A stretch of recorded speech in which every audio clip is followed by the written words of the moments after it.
What's going on? It's your boy Sermon at Sermon's Domain on Twitter, and today we're here to talk about Joe Budden's long-awaited All Love Lost album. First off, it completes a trilogy. First you had No Love Lost, then you had Some Love Lost, which was more of an EP, and then you got All Love Lost that completes that trilogy.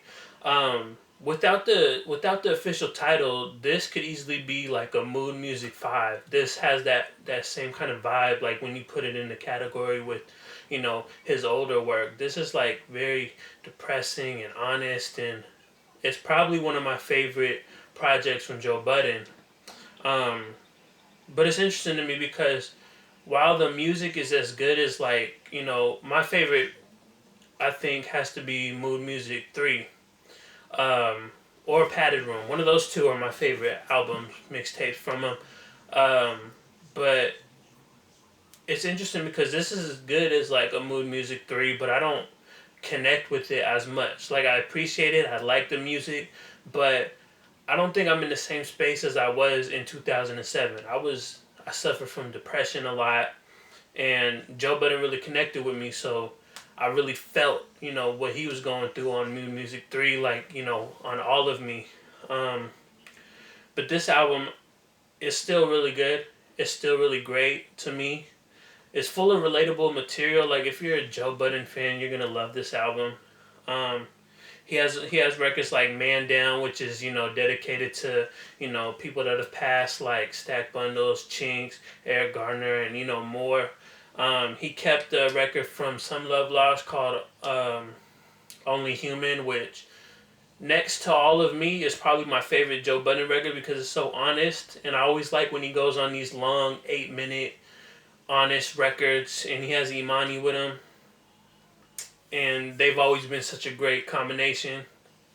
On the intro, he says, they want to hear me happy, so they're looking for hurt. And I think that basically sets up the entire album to me.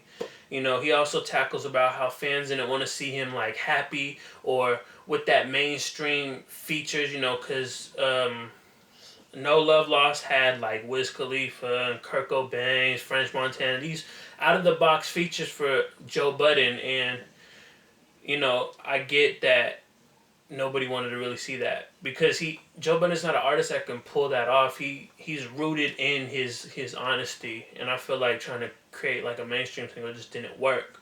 But aside from that, like the production, it's all cohesive.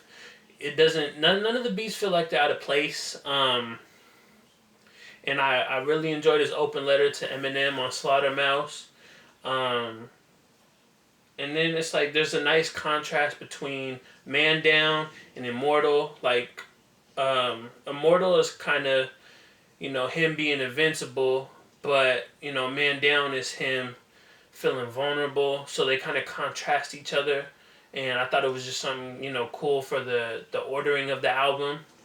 But, overall, I feel like his trilogy was genius because, No Love Lost, as I've said it several times, was the more mainstream take. Some Love Lost kind of dived back into like why we love Joe Budden.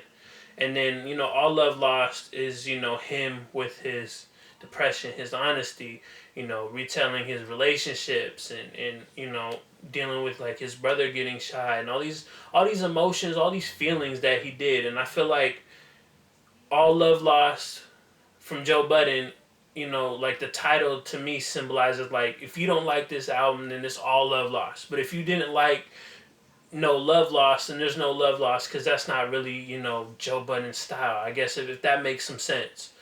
That's what I was getting from it. But let me know your thoughts on All Love Lost in the comment section below. If you haven't picked up the album, get it on iTunes now. Like the video, subscribe to the channel if you're not already, share the video, follow me on Twitter at Sermons Domain, and as always, I appreciate you for watching. Thank you for your time, and until next time, peace.